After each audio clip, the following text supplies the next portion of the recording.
Hello, and welcome to Hadassah Magazine Presents, a program and podcast for those who love Hadassah Magazine and want more, and for those who have never heard of the magazine and are looking for stimulating conversations with acclaimed Jewish authors, thinkers, celebrities, and culinary stars. I'm your host, Lisa Hostein, the executive editor of Hadassah Magazine. I'm honored to be in conversation today with Matti Friedman, an award-winning Israeli journalist whose newest book, Out of the Sky, Heroism and Rebirth in Nazi Europe, dives deep into the mystifying story of how a group of idealistic, passionate young Zionists risked their lives to try to save Jews from the Nazi genocide. That mission included Hannah Senesh, author of the iconic poem Eli, Eli, and one of the most revered heroines in 20th century Jewish history.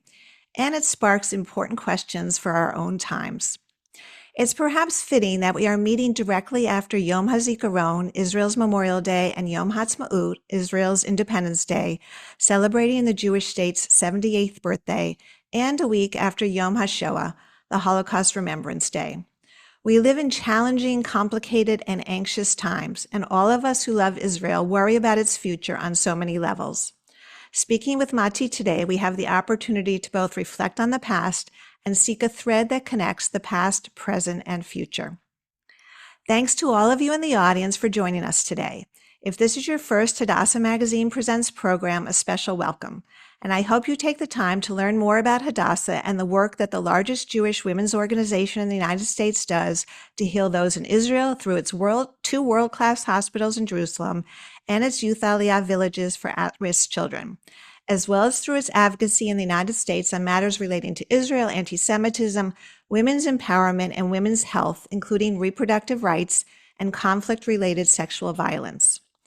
We'd like to thank the generous supporters who enabled Hadassah's hospitals to immediately transition into emergency mode when the war with Iran and Hezbollah began nearly 2 months ago, putting up additional fortification, adding 40 beds and equipment in an underground parking garage for additional capacity, and providing the mental health support not only for the victims of missile strikes, but for the millions affected by the war, including Hadassah staff who have been heroes in this stressful environment. There is a significant need to finish, equip, and expand the underground fortified facilities, never knowing what might come next. So please consider an extra donation if you've already contributed, or perhaps a first one if you're new to the organization. All donations are valued. And if you're not already a member, please consider joining so you can stay informed about Hadassah's work and also enjoy the magazine, which is free with membership, as well as all the wonderful programming the magazine and the rest of Hadassah provides. Links for both giving and membership are in the chat box. We welcome audience questions throughout the conversation. Please be sure to write them in the Q&A. The chat is where we will disseminate information to you. And be sure to stay tuned to the very end when I will announce the 2 lucky winners of a complimentary copy of Out of the Sky. And now for a fuller introduction to our featured guest. Matti is the author of 5 works of nonfiction that have been translated into more than a dozen languages. In addition to Out of the Sky, his titles include Who by Fire, Leonard Cohen in the Sinai, which was selected in 2022 as one of the year's best books by Vanity Fair and was adapted as a successful stage show in Israel. Spies of No Country, Secret Lives at the Birth of Israel, which won the Natan Book Award in 2019, and Pumpkin Flowers, A Soldier's Story of a Forgotten War in 2016, which was chosen as the New York Times notable book and was selected as one of the year's best by many outlets, including Amazon, Booklist, Mother Jones, and the Globe and Mail. A former Associated Press correspondent, Friedman's work has appeared in The Atlantic, the New York Times, and Smithsonian Magazine. He currently is a columnist for the Free Press. Matti was born in Toronto and lives in Jerusalem with his family. Welcome, Matti, to Hadassah Magazine Presents. Thank you so much for being here. Your book is so powerful and captivating. I couldn't put it down. I actually studied a lot about Zionist history over the years, but never really dug into this story. I just knew the song Eli, Eli, which we sang at Havdalah at Jewish summer camp, not only on Yom HaShoah. I highly recommend the book to all. So before we delve into the book, Matti, I want to ask you to describe the mood, both for you personally and communally in Israel over the past week, as we marked the 3 Yamim, Yom HaShoah, Yom HaZikaron, and Yom Ha'atzmaut. First of all, thank you so much for having me. It's really a pleasure to be with you. I wish we could do it in person, but we'll have to make do with Zoom. I think for many of us, the last week has been a very kind of strange in between time. As someone said on Yom Ha'atzmaut, it feels like we've been living Yom HaZikaron, Yom HaShoah, and Yom Ha'atzmaut for the past 2.5 years. It's just been a very kind of intensely emotional time where we're constantly dealing with the military losses, and we're constantly dealing with grief, and we constantly kind of feel the resurgence of a time that it isn't the 1930s, but I think it's easier for us to understand the 1930s right now than it has been, than it was before October 7th. And I think many of us are very conscious of our independence and how fragile it is. So it feels like it's always Yom Ha'atzmaut and always Yom HaZikaron. The last week, I think, has been characterized by this, feeling that we're just coming out of this very scary episode with Iran, where much of Israel was under rocket fire. It's not quite done. The north of Israel is still under rocket fire. Just about an hour ago, there was another barrage fired from Lebanon at the north. So we're in this kind of in between time between war and maybe some, I don't want to say peace, but something that isn't war. And these days that mark important episodes in our history. But I think we're all very aware that our history is not over, and that we're very much living it every day. Which is part of the reason why this book is so important and timely. And of course, Hannah Senesh and the others on that fateful mission back in 1944 don't technically qualify among the fallen for the actual state of Israel, but we certainly should think of them in that context of dying for the Zionist cause, right? Sure. I mean, one of the funny things about these heroes is that these are some of the most famous Israeli heroes. So if you drive around Israel, you'll see kibbutzim that are named for the heroes of the mission. Hana Senesh is the most famous name, and there's a kibbutz named for Hana called Yad Hana, but there's a kibbutz called Netzer Sereni, which is named for a great Italian character, Enzo Sereni, who's the commander of the mission. Lavot Chaviva or Givat Chaviva, which is a name that might be familiar to some of you, named for Chaviva Reik, one of the heroes of the mission, and there are others. So these are really famous Israeli heroes, except they weren't Israelis, as you're pointing out, because this mission happens 4 years before the state of Israel exists. The people in this mission had never heard the word Israeli. That word was not in use. They were, I guess, Jews. They would have called themselves Zionists. Maybe they would have referred to themselves as Palestinians, confusingly, because they lived in British Mandate Palestine. So they become among the first, fallen of Israel. But their project precedes Israel, and in many ways leads to the creation of the state of Israel. Or certainly, the state of Israel is founded in 1948, in large part inspired by actions like the one undertaken by Hannah Senesh and her comrades. Mm. So when did you first learn about her, and what motivated you to write this book now? Well, I grew up in Toronto, and if you have a Jewish education, I don't even know if you can remember the first time you heard the name Hannah Senesh. I can't put my finger on it. I must have heard about her in elementary school. We must have sung Eli Eli at Bialik Hebrew Day School in Toronto. I can't remember doing it, but we must have. Eli Eli is probably the most famous song in modern Hebrew, or certainly one of them. So I must have heard her name. And it's one of those names that you always know, kind of like Davy Crockett for an American, or even George Washington. It's just a name that's around. You get that it's important when someone asks you, like, what can you tell us about this person? You don't necessarily know very much.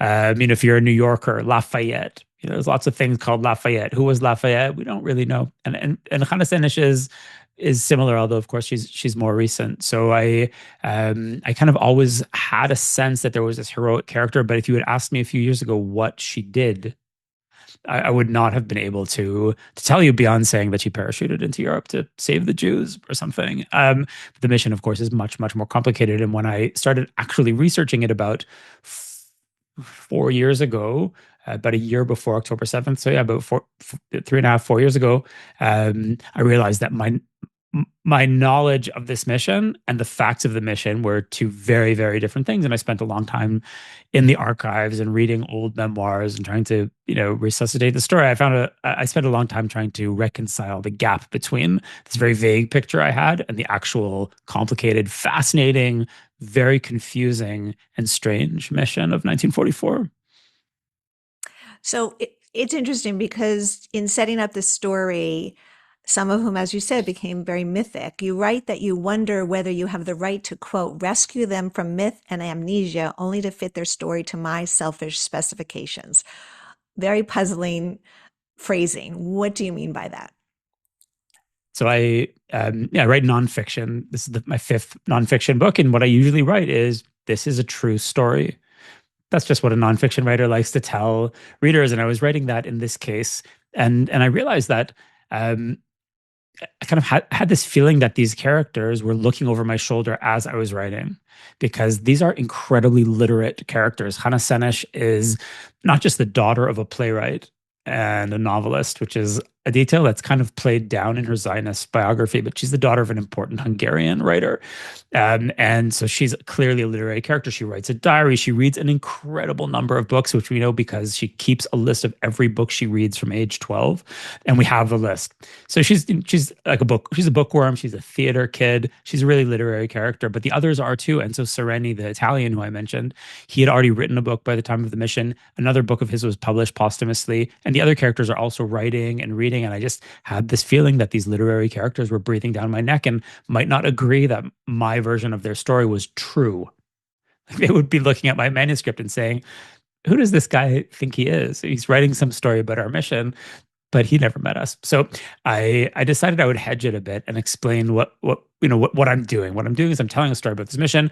The phrasing that I ultimately struck on, I think, goes something like, this is a true account of my journey into their story. But I'm telling my story about the mission. I kind of see a kind of narrative here, and I'm using these characters to tell the narrative, which I hope accurately reflects events. But that sentence that you just quoted reflects a kind of hesitation that I have about claiming that this is a true and definitive version. Maybe 10 years ago, I would have written without hesitation, this is a true story. Everything I'm saying is true. I'm completely objective. Don't question my credentials to write the story. But I think I'm older and I'm more experienced, and I'm a bit more suspicious of my own tricks.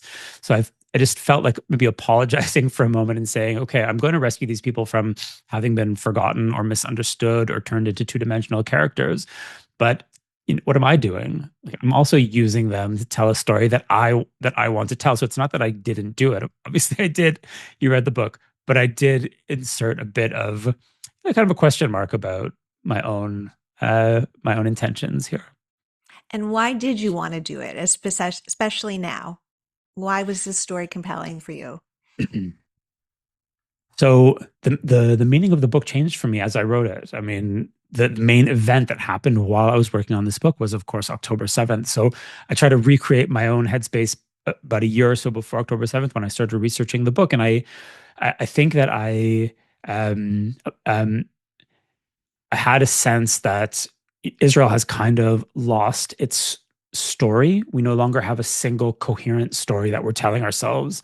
We are often asked why our PR is so bad or why we're doing such a poor job explaining ourselves to the world. And that is absolutely true. We do a terrible job of explaining ourselves to the world, including in the past 2.5 years when we could have really used a coherent story. But even before October 7th, there was a sense that Israel has kind of become a bunch of competing stories, and we don't really have that, that kind of unifying narrative that Israel once had. So I thought it would be interesting to kind of peel away 80 very complicated years of history and all of the right and left stuff and Netanyahu and the settlements and the wars, and just like peel away all of that and go back to the core of the Zionist story, which in many ways is Hana Senesh. It's that story of these young Jews who escape the Holocaust. They make it to the land of Israel to relative safety, and they volunteer to parachute back into the Holocaust. So that's kind of the nucleus of our story, and it's interesting to go back to that in a time where our story has become very complicated and maybe non-existent. So I think that was kind of what I was thinking, that I would try to just go back to the kind of the original story and try to view it from the eyes of our time, not with the intention of demythologizing the heroes. I don't find that very interesting. I know that we're in a time where you're supposed to kind of shatter myths, and no one believes in heroes anymore, and everyone's always debunking stuff all the time. But I find that quite boring, and I'm not trying to shatter the myth. I'm trying to understand the myth with my own eyes, but my conclusion ends up being that the characters are actually much more impressive than the myth. After October 7th, I think it changed, and I found myself living in a time that made it much easier to understand my characters. And I think that was surprising to me. I'm not saying that this is the 1930s, and I'm not saying that we're in the Holocaust or approaching the Holocaust. This is a different time, but I think before October 7th, it was difficult for us to understand a world like theirs where there are no good options for Jews, and where everything seems very dark and the way forward seems unclear. And when I moved to Israel from Toronto in 1995, I thought I was moving between two Jewish solutions. So I thought liberal democracy had basically solved the Jewish problem in the West.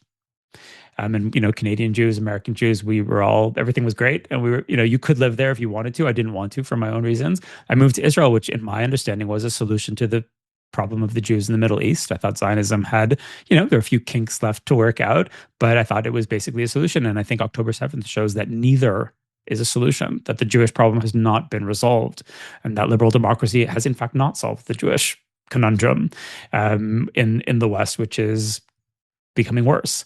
And certainly in Israel on October 7th, we were forced to grapple with images that looked like images from the 1940s or the 1930s, or Kishinev in 1903, where the Cossacks are rampaging through the village and, kidnapping children and raping women. And that was not supposed to happen in the state of Israel, founded after 1948.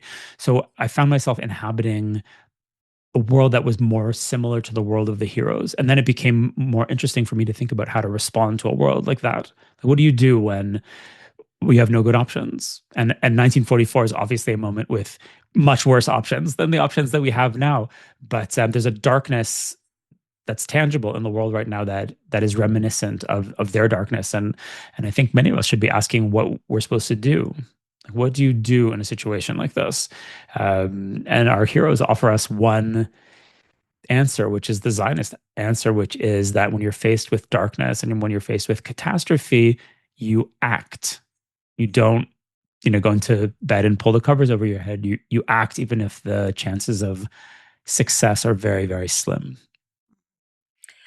There's a lot there that we'll continue to unpack. But before we do, can you give the basic outlines of the mission to parachute into Nazi-occupied Europe? How did it come about, and what did it entail? Sure. So, as I mentioned, the mission happens in 1944. And so this is a bit more, it's like a year and a half before the end of the Second World War. It's a very dark moment. Most of the Jews in Europe are already dead. The Jews of Hungary, which is the center of this mission, are still alive. At the beginning of 1944, they're the last Jewish community in continental Europe that's mostly intact, but not for long.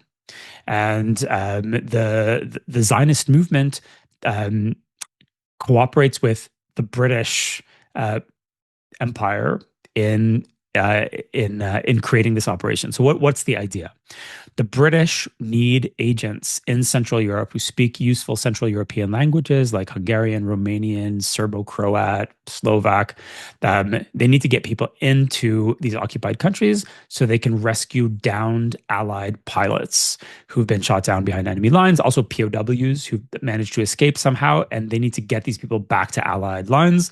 The office in charge of doing this is a branch of British military intelligence called MI9, which is not one of the famous MIs. We know MI5 and MI6, but there was also an MI9 that was in charge of escape and evasion.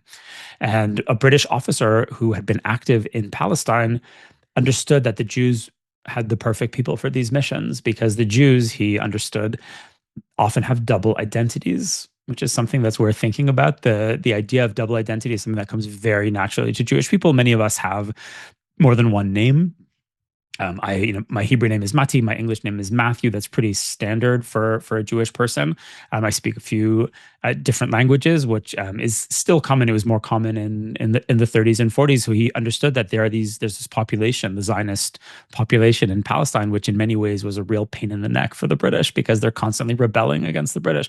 But they also have double identities, which can be useful for intelligence purposes. You have Jews from Iraq who can be Arabs, and you have Jews from Germany who seem German, and you can use these people for intelligence purposes. And there are a few other really interesting projects that take advantage of Jewish double identity on behalf of the British Empire. I wrote about another one which is called the Arab Section, which was an operation that used Arabic-speaking Jews as spies, and it eventually becomes the Mossad. So this is all going on in the 1940s. So that's as far as the British are concerned. As far as the Zionist movement is concerned, they're cooperating with this British mission essentially to get Zionist agents into Europe.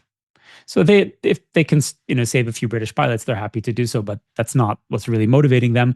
They understand that there's a catastrophe going on in Europe. The Zionist movement, which is based on the idea of action, is completely helpless to do anything about the Holocaust. Millions of Jews are being murdered. There's no way to stop it. They feel that they need to do something.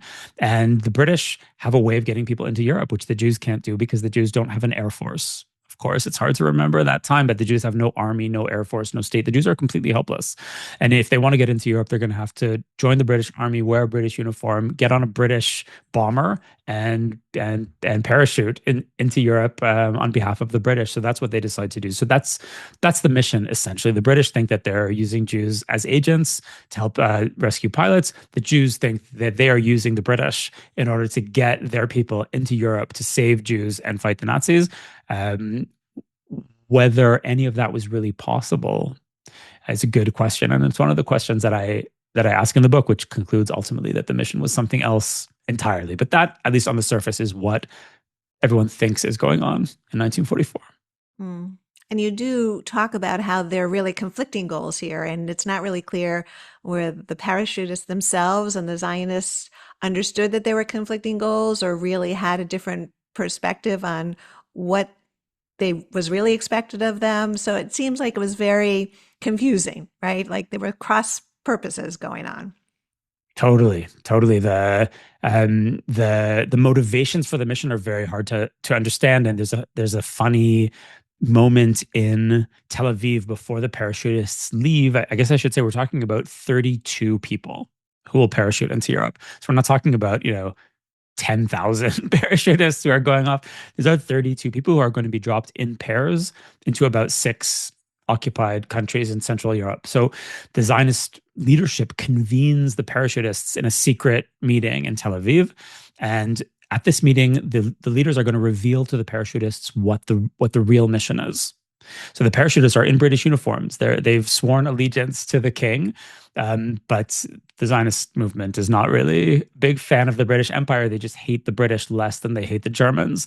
The British at this time, we have to remember, are preventing Jewish refugees from escaping to the land of Israel, which is the only address for them. So they're condemning hundreds of thousands or millions of people to death, and the Jews are, understandably very upset about that. But these people are now British soldiers, and the Zionist leaders are going to explain to them what the real mission is. And Ben-Gurion is at this meeting just as an indication of how important this was for the Zionists. He's the future prime minister. Golda is there. Eliyahu Golom, who's the commander of the Haganah, the pre-IDF, he's there. So it's a big deal, and each leader gets up and tells the parachutists something completely different. They all present a completely different mission. And if you've ever been in a room full of Jews, that's familiar. Like everyone thinks that they're the leader, and everyone has a completely different plan. So that's kind of what it's like. One of the leaders says your job is to organize military uprisings like the Warsaw Ghetto Uprising, which had happened a year before. That was the Zionists, like the Warsaw Ghetto Uprising, which was led by Zionists, not coincidentally. That's the kind of thing they wanted. Another Zionist leader said, no, there's no point in rebelling against the Wehrmacht because you'll just be killed and it won't achieve anything. Just help the Jews survive until the Allies can arrive at the end of the war. Another leader, and this is Ben-Gurion, says, actually, your goal is not even really to do anything during the war, but to make sure that the day the war ends, all of the displaced Jews in Europe start moving toward Israel. We need a human wave filling the trains, filling the rivers. This is what he says, and showing the world that the Jews are demanding a homeland in the land of Israel, and that is your job. And so these are completely different jobs. And what they have in common is that they're all impossible for 32 people who are being dropped into the world war in Europe. So the Zionist mission doesn't make sense as a military mission, and it begs the question of what exactly is going on and how the parachutists actually understand what they're being sent to do. They're very confused after this meeting, but none of them drop out. Hmm. And in the files that you accessed in terms of evaluating these different potential candidates for this mission, Hannah ranks really high. So how is it that she became involved in this? And what did they think of her in terms of her abilities to help whatever the particular goal was? Right. Hannah Senesh is a young woman from Budapest. She grows up in a fairly upper middle class, like fairly comfortable family. Her dad, the playwright who I mentioned, Bela Senesh, quite a well-known name in Hungary. He had died when she was a kid. And she's this very she's a recognizable character, if you know, smart, Jewish girls. She's at the top of her class and she loves to read and she's great at writing and she directs the class play and she's she thinks of herself as Hungarian and she wants to be a novelist in Hungarian. That's what she writes in her diary, which she keeps very assiduously. And by the end of the 1930s, she, like many other Jews, realizes that this is not happening, that Jewish life in Europe is not going to be possible and that things are actually very dangerous. And she has this line in her diary. In her diary, she's constantly writing, I want to be a novelist. I dream of being a novelist. When will I be a novelist? I pray to God for literary talent. Like she's constantly writing this in her diary. And then one day, I think it's 1938, she doesn't write, I have become a novelist. She writes, I have become a Zionist. Mm-hmm. And she has this, something clicks and she starts paying less attention in school and instead studying Hebrew. And in 1939, she manages to get an immigration certificate to Palestine, which was hard to get. And she gets out basically at the very last minute. It's the fall of 1939. And she moves to the land of Israel. She leaves her mother alone in Budapest, and that becomes a big deal for her later on. She makes it to Israel. She studies at an agricultural school for girls at Nahalal. I don't know if that's a Hadassah project. It wouldn't surprise me. It was a very it's a kind of a classic Zionist feminist project. She's there for 2 years, and then she joins a commune, a kibbutz called Sdot Yam, which means fields of the sea, which you can visit today. There's a museum dedicated to Hannah Senesh there. So, and she's there for a few years, and then she's drafted. She's kind of noticed by the people who are running this mission, and they understand that this is a very talented person. She speaks, according to her agent file, which I've seen in the Haganah archive, where I spent a lot of time. She speaks 5 languages. She's a classic European, like she speaks tons of languages, and she's proficient, really, in a way that's quite remarkable. And they write that she is the best candidate from her country. The country is Hungary, and a lot of the parachutists are Hungarian, and she's the best. So she is taken for parachute training. Then she's sent to Cairo, which is also British at the time, for radio training, for training in Morse code. So she's a trained radio operator. And then in the spring of 1944, she's flown over Yugoslavia by a British bomber and dropped. And she's met on the ground by Tito's communist partisans in the forests of Yugoslavia. And that's where the story of Hannah starts developing to its to its tragic end at the very end of 1944. But she's a remarkable character. And if you grew up with Hana Senesh and Eli Eli, then you might think that she is kind of like Davy Crockett or some kind of, ludicrous poster child that doesn't make any sense when seen through modern eyes. But that's really an injustice to Hannah. She is an absolutely unbelievable character. And she left us so much writing that we can really put together who she was. If you read her diaries, you see someone with an unbelievable writing ability. She was incredibly talented, and she was very young, so she wasn't quite there yet. But had she been given a few more years, she would have been something. I mean, we would know her name, I think, either way. That's my that's my sense. I think she probably would have been a successful writer. She picks up Hebrew really quickly. Within a year of Aliyah, she's writing poems in Hebrew. And 3 years after her Aliyah, she writes the poem that we call Eli Eli, which she called Halicha Caesarea, or the walk to Caesarea. This is a very young woman who'd moved to Israel not long before, and she was already proficient in Hebrew. So she had many, many talents, and some of them were put to use in this mission. Although I guess it's important to say that in military terms, Hannah Senesh achieves absolutely nothing. So her talents weren't really those of a commando. She wasn't really a highly proficient intelligence operative. She had other talents, and we remember her for reasons that are unconnected to what she actually achieved as a soldier. Mm. Another woman who you talk about extensively is Aviva Reik. another one of the female parachutists, and you include an interesting description of this book, Members of the Kibbutz, which was written by a group of pioneer women trying to make sense of their kibbutz life, which, of course, we forget how difficult it was in pre-state days. And she's clearly inspired by this book because she carries it with her on her mission. So, what was her? She was a very different person than Hannah, but what was her unique role?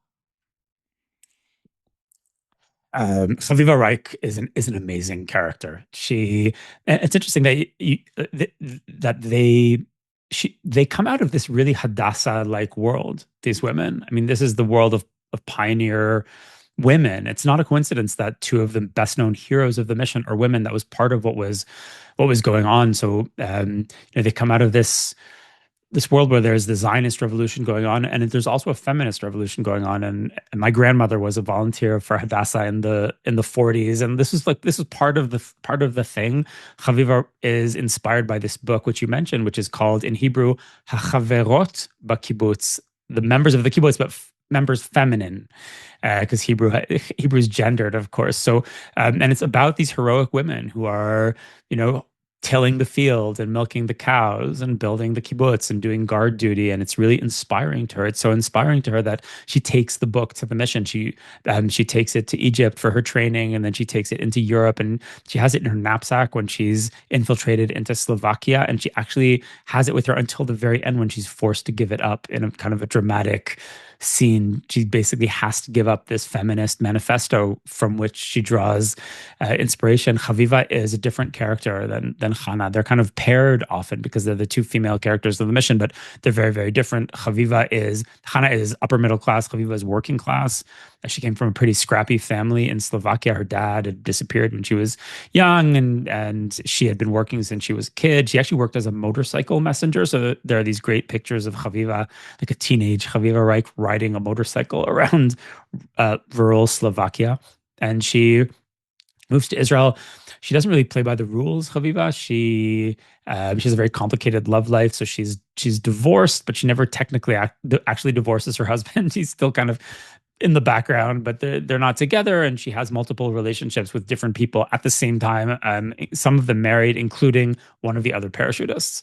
So I interviewed the woman who's in charge of the archive at Chaviva's kibbutz. It's a kibbutz called Ma'anit, which is not far from like Hadera in Israel. And the archivist Rina, who's 84 now, she grew up with people who knew Chaviva, and she said that everyone on the kibbutz did what they were supposed to do, and Chaviva did what she wanted to do, and they didn't like her for that reason. She was a kind of a rebellious character who didn't accept the norms of the time, and she was also a bit older than Hannah. She was 30, which seemed old, I guess, at the time. Hannah again was 22 at the beginning of the mission. So Chaviva is a very different character, but when the other parachutists discuss their accomplishments, they tend to mention Chaviva as the most effective of the parachutists, the best in terms of actual accomplishments on the ground. She ends up in a partisan enclave surrounded by fascist forces in Slovakia, actually in the town where she was born, and where she grew up. And many of the characters here have tragic ends, including Chaviva Reik. But she's an incredible character who's kind of been in the shadows of Hannah Senesh, I think, because the myth making machinery decides that Hana is going to be the symbol of the mission. So it's Hana's name that we know, and Chaviva much less so today. And that's a bit unjust, even though in the book I try to explain exactly why that happens, and there is a logic. There is a logic to it. Mm. So one of Hannah's second, probably most famous poems is translated as "Blessed is the Match." And I have to tell you that even before we were talking about doing this program, my husband was going through my late mother-in-law's files, and he found a pamphlet from a Hanukkah program at the University of Pennsylvania in 1949 that included a reading of Hannah's poem, Blessed is the Match. And a description in the pamphlet says that Hannah became a symbol of strength and courage to Israeli soldiers, and her poem became their inspiration. So it's amazing to me that just a few years after the war, right, her heroism had already spread around the Jewish world. So there's a very interesting story that you tell about how this poem made it out of Europe when she didn't. So can you share that story?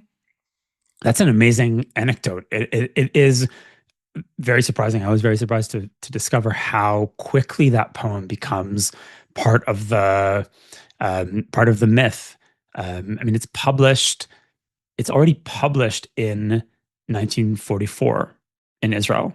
1944, Hannah is captured in June 1944.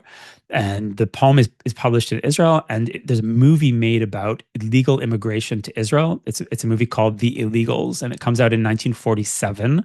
So we're just 2 years after the war.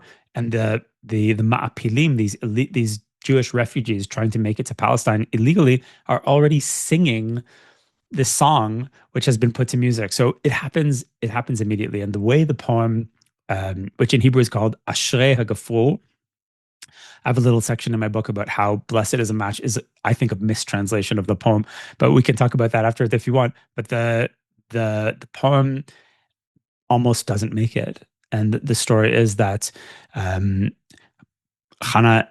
and one of her comrades they're on the border between Yugoslavia and Hungary one night in early June 1944. Hannah is about to cross the border into Hungary, which is under full Nazi occupation. And her comrades in Yugoslavia have been trying to convince her not to go because they understand that if she crosses the border into Hungary, she's unlikely to return. And they're right. She's going to cross the border and they'll never see her again. And they're trying to talk her out of it. And she's explaining to them that she has to go. Also because her mother is trapped in Budapest. Another figure in Budapest at the same time is Adolf Eichmann, who's planning and executing the destruction of the Hungarian Jewish community. So she feels that she needs to get to her mother. She feels that she has to do something. And she tells one of her comrades, even if I don't succeed, the Jews in Hungary will hear that I tried to get to them and they'll be inspired by that. So she has this very literary sensibility about what she's doing. Like, this might not work in practical terms, but the story of what I'm doing means something. So they're about to part in the forest. It's nighttime on the border, and she shakes the hand of this other parachutist whose name is Reuven Daphne, and he gives us this account. He feels that she's pressing into his hand a folded piece of paper. And it's this incredibly cinematic or literary scene where the heroine is kind of going off on her quest, and she leaves a last message to be read after her departure. I mean, if you know literature, if you've ever seen, a play of this kind, if you know about the hero's quest, then it all makes sense. But he doesn't. He doesn't like it. He thinks it's ludicrously theatrical, and he's so angry about it that he throws it away. She walks off, never to be seen again by them. And he throws this note away. Doesn't even open it. And he walks off back to the partisan camp, which is not far away, a place called Kalnik. And then he regrets it about an hour later, according to his account, and he realizes that he probably shouldn't have thrown away this last message from Hannah Senesh, and he goes back into the forest to look for it. And it takes him a while. He's kind of like, looking around in the bushes, and he manages to find this folded piece of paper, which I actually just saw recently.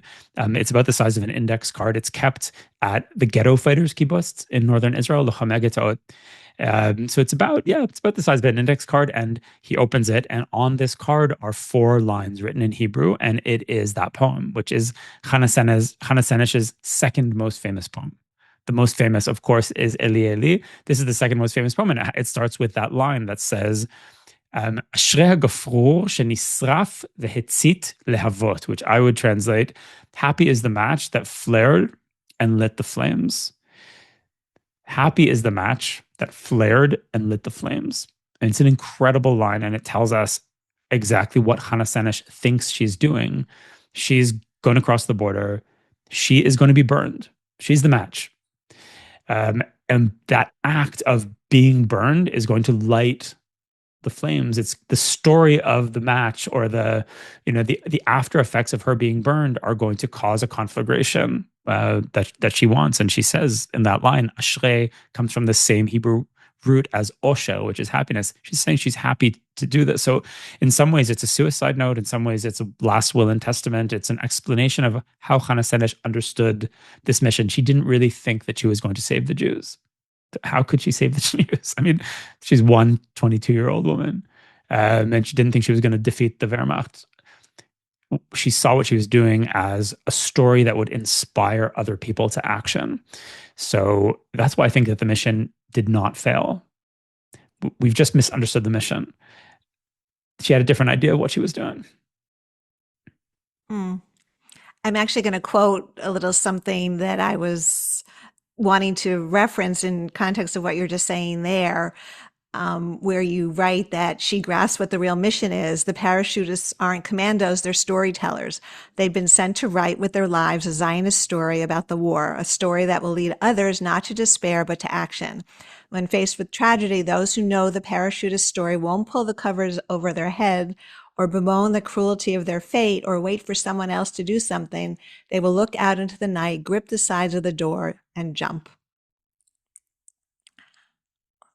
So that actually relates to a question that we have from the audience from Libby. She says Hannah Senesh was one of several Yishuv-based parachutists, but her fame seems to have subsumed her fellow paratroopers. So is it because primarily of her poetry and exactly this point that you're making, that she was the writer that survived and didn't get consumed?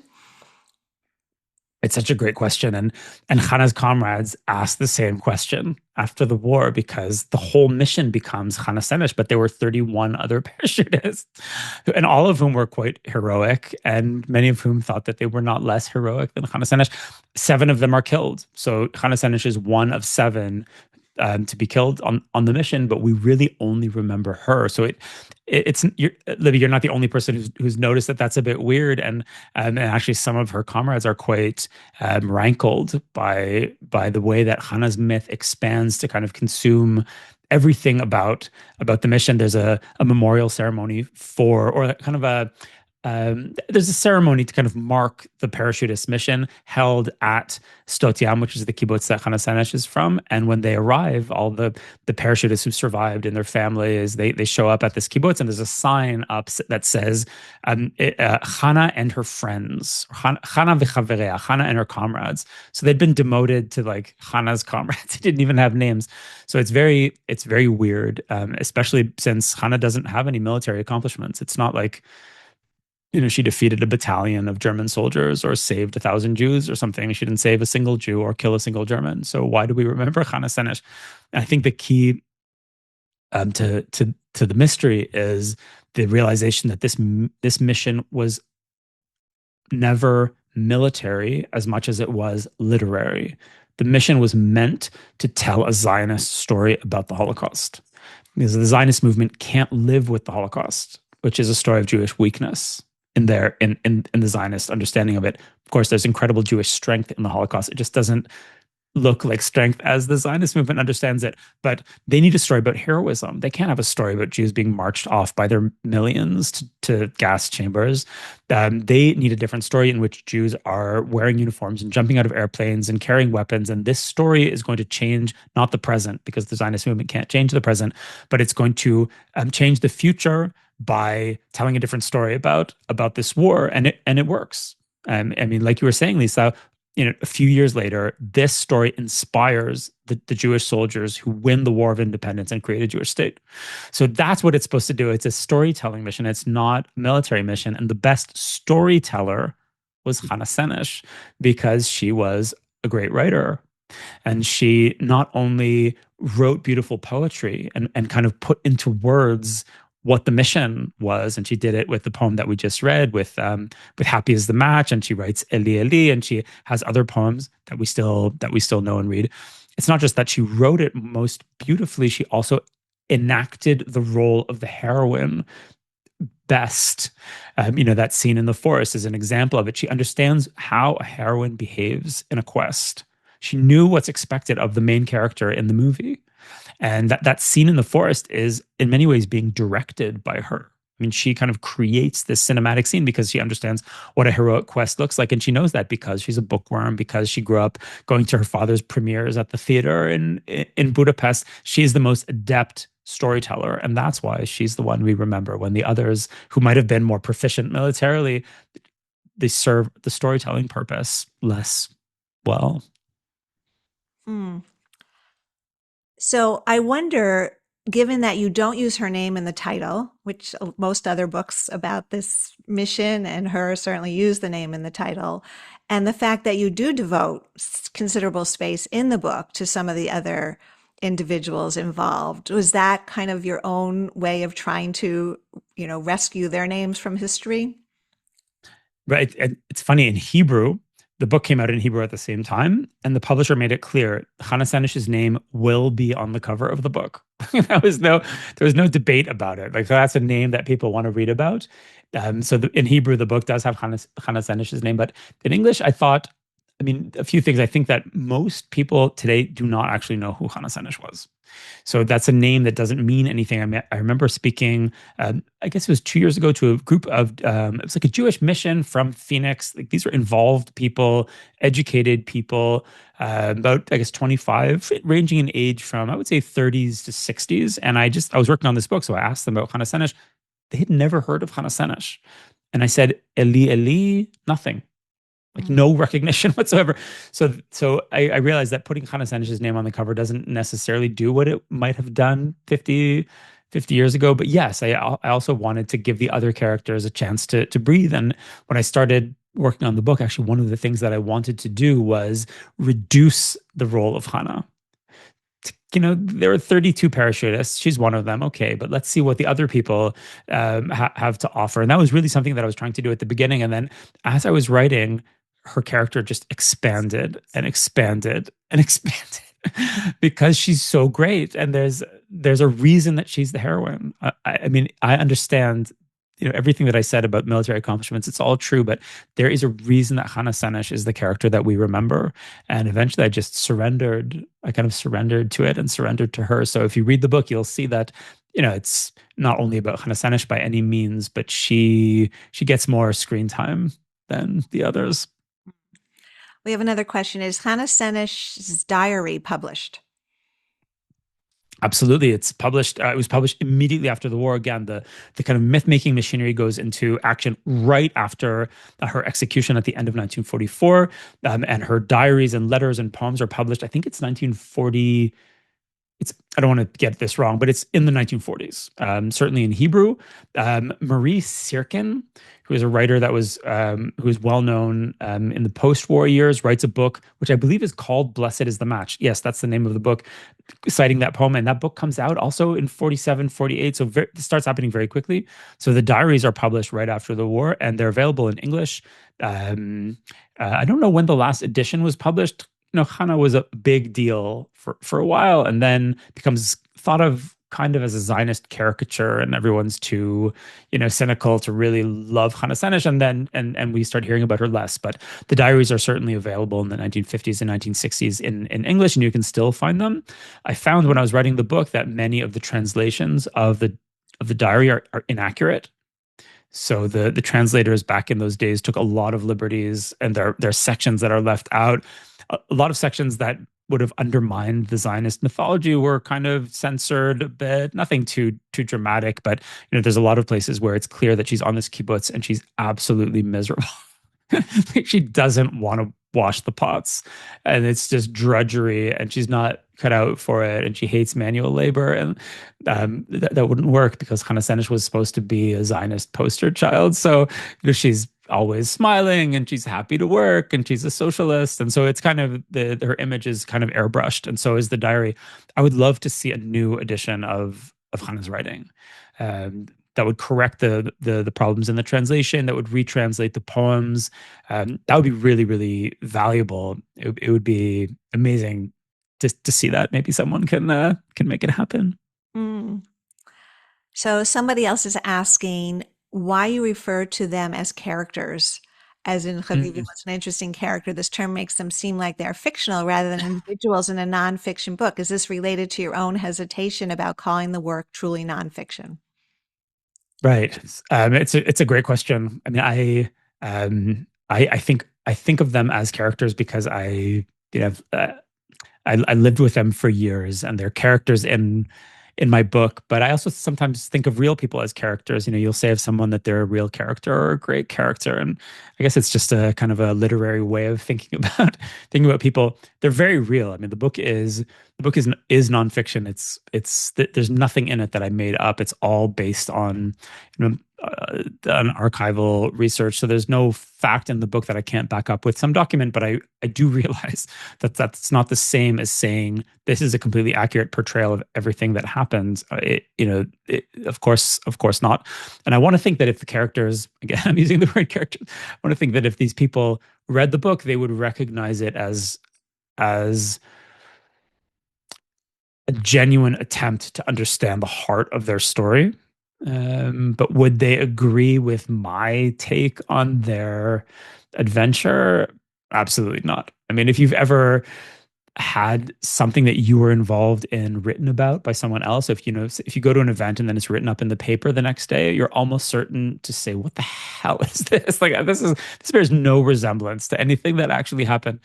My guess is that they might have that response to reading the book, but I do hope that they would recognize someone who's honestly trying to understand them as heroes. I'm not judging them harshly. I'm not trying to shatter the mythology. I'm trying to genuinely understand what made them tick and why they did this absolutely incredible thing that we're still talking about 80 years later. I mean, these were fantastic people. They really were heroes. They did something totally crazy that we, I think, find very hard to understand. And the goal of saving Jews and fighting the Nazis failed. The mission is a failure. But the dream of a revolution in Jewish history is a success. And it happens to some extent because of them. So we're actually going to go over a couple of minutes because there's so much more to talk about, but I do want to shift focus for just a few minutes. And that is, you already talked about how your thinking about the book changed after October 7th, just when you were, digging deep into the research and not having begun the writing yet, I assume. So I do want to know how you think some of the themes of the book resonate today, given the war, the darkness, angst that Israelis are experiencing with anti-Semitism flaring around the world. We talked about it a little bit at the beginning. Do you see a through line here? Yes.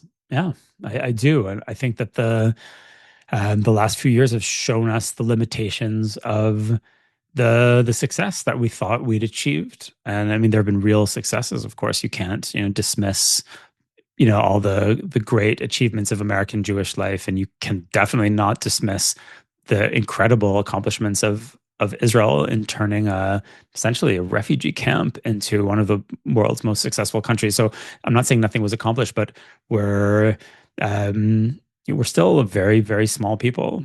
There aren't very many of us, and much of the world has a completely deranged approach to us and to our culture and to our existence. And it has never been more evident, or certainly not since the end of the Second World War. So, the world that these characters had to face has something to teach us about today, and their response to that world, I think, very much has something to teach us, because a lot of people are trying to figure out how to deal with the fact that we can no longer trust institutions that were central to Jewish identity in North America. For example, the New York Times, Columbia University, Harvard University, the Democratic Party. I mean, this is all changing really, really fast.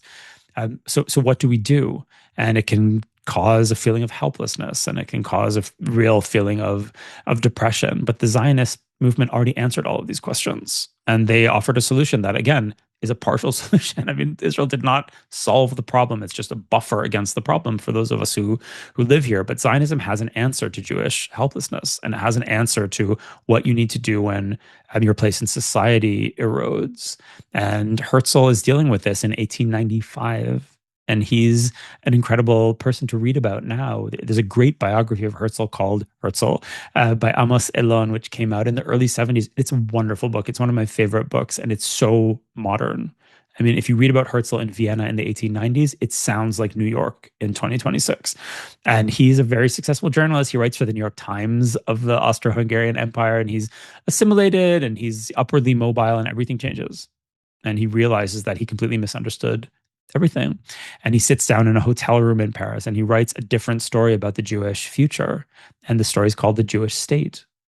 And it's a different program for how we're going to deal with it. And it's an insane idea in 1895, except I'm sitting in the state right now and speaking to you from the state. So Zionism understands that you can change the future, and stories are very powerful things, and you can change your fate.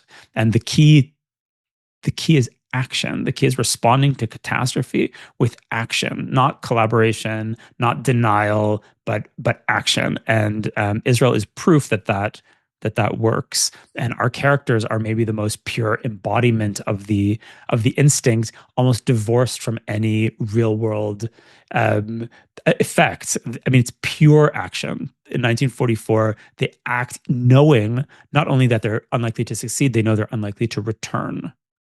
And yet, the Zionist instinct says you act, and if you don't return, your story will be told, and the match will light a flame, and it will have an effect on your children who will they'll live as free Jews in their own country. And that works. And that works. And it's worth remembering in 2026. It's still true. The problems are still here, and the Zionist answer is still the right one.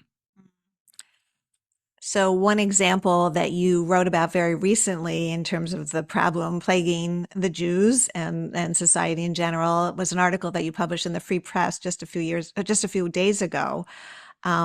It was based on your discovery in several bookstores while you were in the States recently, the many new books about Gaza, and the piece is titled Gazology. And it details what you call a new literary genre that, quote, refashions the ruins of Gaza into a metaphor for Jewish evil. So can you unpack this for a bit and tell us why it's so important in the context of what you were just saying? Right. So the piece which came out in the Free Press, I think on a few days ago. Everything's very blurry, but it's an attempt to look at this really ballooning literary genre that I've been seeing in American or in Western, not just American bookstores. Where I mean, you should try this if you haven't already. If you go into your local bookstore, go to the Middle East section, and you're likely to see a massive amount of new books with Gaza in the title or Palestine. This is really an expanding genre that tries to understand evil in the world through the lens of Gaza. So generally, these are not journalistic descriptions of the war that we've seen in the last 2.5 years. These are authors who are doing something else entirely. Most of them are nowhere near Gaza or Israel, and they're kind of building an ideological system around Gaza, where Gaza can be used to make a point about feminism. Gaza, one of the books is called Palestine and Feminist Liberation, or Gaza can be used to make a point about the climate. One of the books is called The Destruction of Palestine is the Destruction of the Earth.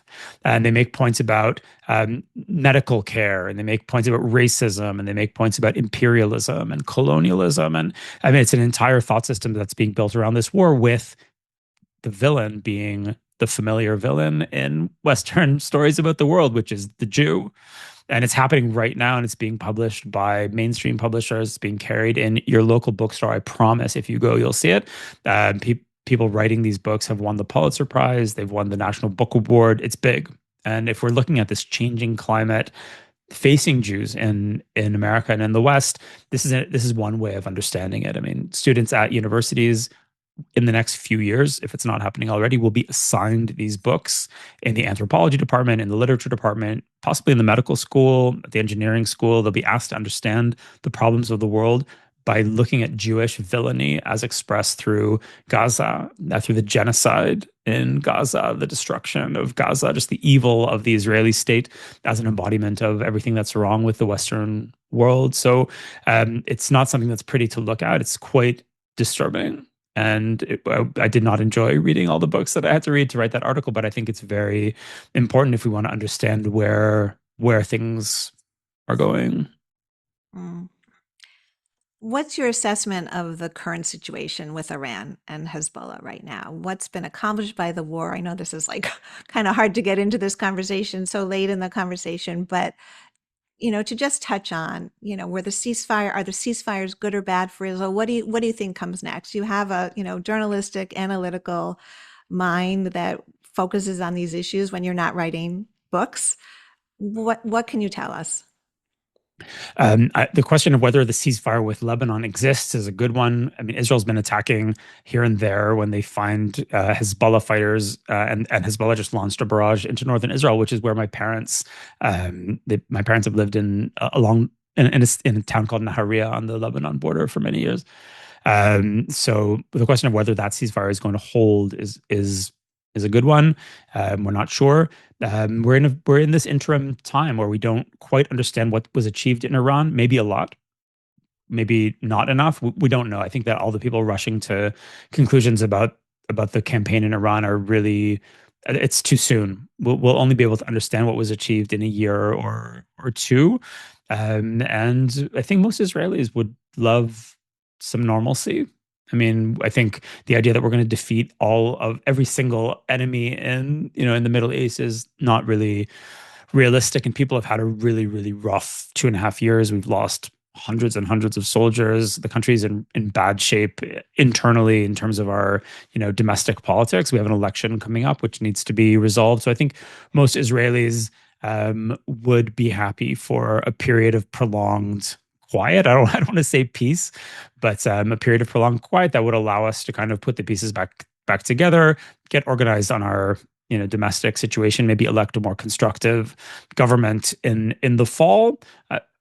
The challenges are not going anywhere. They're going to be there after the election, but I think there's a limit to how much the society can be on a war footing. This is a very small place, and we have a very small military force that's really taxed beyond its limit. So like most Israelis, I'm praying that this period of relative quiet can be prolonged for as long as possible.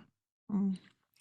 So we know, and this term is very much often overused, that we know we're a resilient people, and the Israelis have certainly proven that again and again in the past few years. But what hope can you offer us? What note of hope? Is it that there might be a change of course, or what do you say? I certainly hope that we have a change of course politically, but in a deeper sense, and this sounds strange, my hope comes from reading and studying Jewish history, and it comes from stories like this one, which sounds crazy because we're talking about the Holocaust, we're talking about tragedies, and what's hopeful about that. What's hopeful is that if you look at where we were at the time of this mission and look at where we are now, we've been lucky to live through a revolution in the lives of Jews across the world. And it's true that the direction is not positive. And it's true that the high point for American Jews is probably behind us. And I think that we need to kind of be clear-eyed about all of that. But we have this state, which is an anomaly in history. It's really the Jewish hack of history, and a state that was just a dusty refugee camp full of people who spoke completely different languages, had nothing to do with each other. Jews from Morocco, Jews from Poland, Jews from Yemen. Surrounded by enemies, impoverished, coming out of the worst genocide in history. And if you've been to Israel recently, even during the war, you see this incredible, energetic Jewish society that's, alive and kicking. So if you've seen that happen in 80 years, how could you not be optimistic about the future? We can do anything. I mean, and I'm not saying that as someone of religious faith, and this isn't an expression of like messianic belief, or I'm just a guy who reads Jewish history and lives in Israel. And you go to Tel Aviv, and how did this happen? And if that could happen, then really anything could happen if we have the right leaders and the right ideas. And the Israelis are incredible, and the Jewish people are incredible. Most nations don't have this kind of human capital and this kind of commitment, which is expressed through organizations like Hadassah, which you can take for granted because it's been around for so long. Most countries don't have that. It's very, very unique to be that committed to each other. And the commitment is expressed through, something as seemingly, small as logging onto a Hadassah Zoom or organizing, a dinner like my grandmother would do in the 40s. But it's the same instinct that brings Hannah Senesh back to Hungary, because other Jews are in danger. So she's safe, but she will go back because she feels a commitment to her people. And you can take that for granted, but we shouldn't. And it's a battery that can power us through a lot of adversity, as it has done over the past 2.5 years. And I think there's, it's funny to say this at a dark time, but I think we have every reason for for optimism. It's not going to be easy, but I do think that it'll be okay. That's a really good note to end on. Matti, thank you so much for this timely and meaningful conversation. I really appreciate it. Before we say goodbye, I want to announce that our next Hadassah Magazine Presents will be on Tuesday, May 19th at 7 p.m. Eastern Time, when I'll be joined by our very own culinary star, Adina Sussman, whose latest cookbook is Diaries 100 Easy Breezy Tel Avivi Recipes. She will talk about her journey in creating this cookbook in the aftermath of the Hamas attacks and how she felt the need, both spiritual and practical, to streamline her time in the kitchen. And she shares all those recipes with us. And anyone who's seen her with us before or elsewhere knows that we talk a lot about food, but also so much more. So be sure to register for that. We'll also once again have a special giveaway with her book. Anyone registering to attend the virtual program will automatically be entered to win one of 3 free copies of Zaris that we're giving away. So a link to register for the program is in the chat box. It's on the hadassahmagazine.org website and will be a follow-up email to this program, which will also include a link to the podcast episode of this interview with Matti Friedman. And you can also find links to purchase Matti's Out of the Sky in the chat box, and I highly recommend that you do. All that information will be in a follow-up email as well.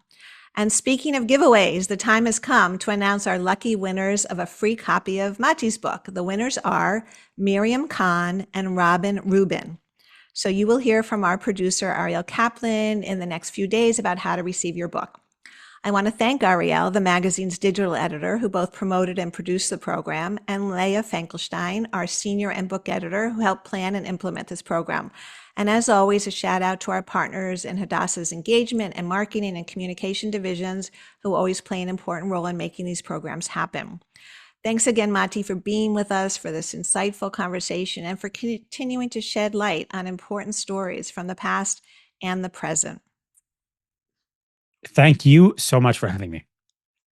And thanks to everyone for joining us. From all of us at the magazine, we wish everyone a happy, safe, and peaceful spring. Until next time, goodbye.